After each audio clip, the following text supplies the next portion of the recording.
I'm Paula Ward, and this is Easy Knitting Design. This video is part 3 of round neck shaping.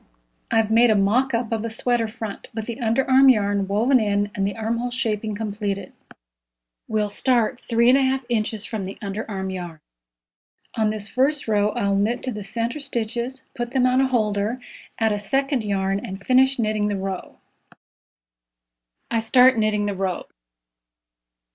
When I come to the center stitches, I place them on a yarn holder by threading scrap yarn through the stitches.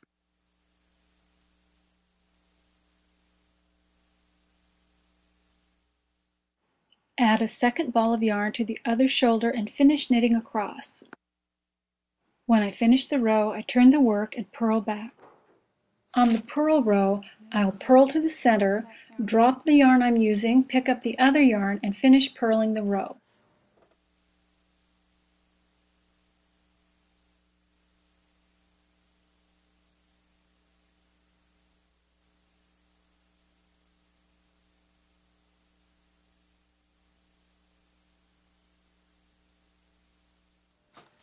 On this next knit row, I'll knit to the center, working a decrease at the neck edge.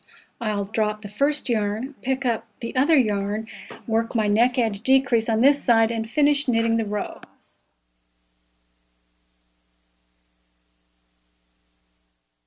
When 3 stitches are left on this shoulder, I work a knit 2 together, use scrap yarn to mark my decreases, and knit the final stitch.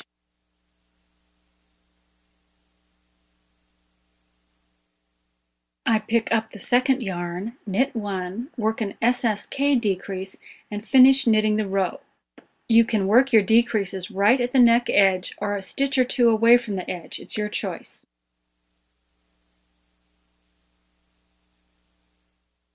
Turn your work and purl back. Again, when you get to the center, drop the yarn, pick up the yarn on the other side, and finish purling the row.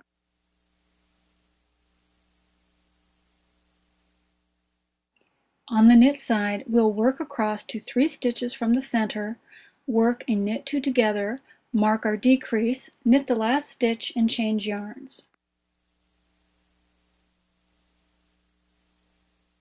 Pick up the second yarn, knit 1, work an SSK decrease, and finish knitting the row.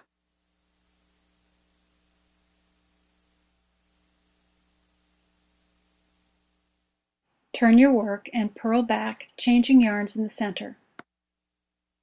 This is the pattern. Work your neck edge decreases on the knit row and work straight across on the purl row, always changing yarns in the center. Here you can see we've worked 6 decreases. This is a good time to double check our row gauge. There are 15 neckline decreases and 2 short rows. We'll also use up a row picking up short row wraps, so we need to start our shoulder shaping at least 3 knit rows from the top. I'll start shoulder shaping on the 12th decrease row. I've created separate videos on short rows and on using them for shoulder shaping. If you're not familiar with these techniques, I encourage you to watch them. I've marked the points on both shoulders where I'll wrap and turn, plus a marker as a reminder for the remaining neck edge decreases. On this knit row, I'll weave in scrap yarn every 3 to 4 stitches to mark the beginning of my shoulder shaping. I work the knit 2 together decrease at the neck edge and mark my decrease. I'll finish the other shoulder, then come back to this one. I'm working the shoulders separately, so I'll weave in a yarn marker on this shoulder as well. I work the SSK decrease and knit to the last marker on the row. Here you see both shoulders have scrap yarn marking the beginning of the short row shaping. I have only worked a partial row on the shoulder on the left, just to the last marker. That's where we'll wrap and turn for our first short row. Slip the next stitch, bring the yarn forward, return the slipped stitch, and turn the work. Bring the yarn forward again, purl 1 stitch, and mark the wrap with the stitch marker. Now finish purling this shoulder.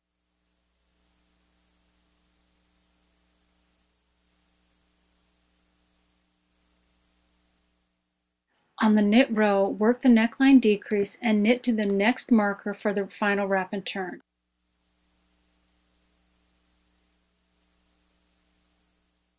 Slip the next stitch, bring the yarn forward, return the slip stitch, and turn the work. Bring the yarn forward, purl one stitch, and mark the wrap with a stitch marker. Finish purling the row. Now we'll work our pickup row on the knit side. Work the neck edge decrease, then knit to the first marker. Pick up the wrap from the front and knit it together with the wrapped stitch. Repeat this at the next marker. Pick up the wrap from the front and knit it together with the wrapped stitch. Finish knitting the row. We want to finish the shoulder at the neck edge, so turn and purl back. When you're done, these stitches can just sit on the needles while you work the other shoulder. Now let's finish that other shoulder. We left off at the end of a knit row. On this shoulder, we'll work the short rows on the purl side, so purl to the last marker. Now slip a stitch purlwise, bring the yarn to the back and return the slip stitch. Turn your work, bring the yarn to the back and knit a stitch. Mark the wrap and finish knitting the row, working the knit two together decrease at the neck edge.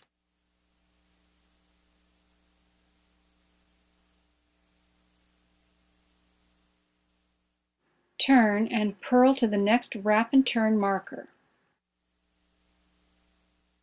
Slip a stitch purlwise, move the yarn to the back, return the slipped stitch and turn your work. Knit one stitch, mark your wrap, and finish knitting the row, working the neck edge decrease.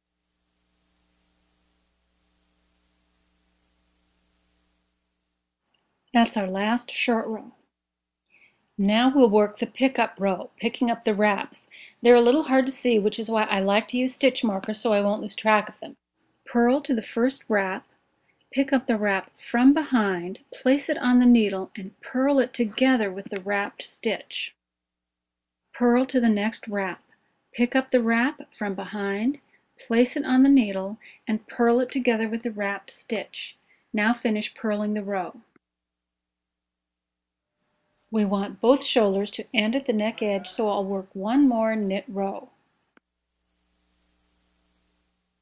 Here's our completed round neck with the neck edge decreases and shoulder shaping.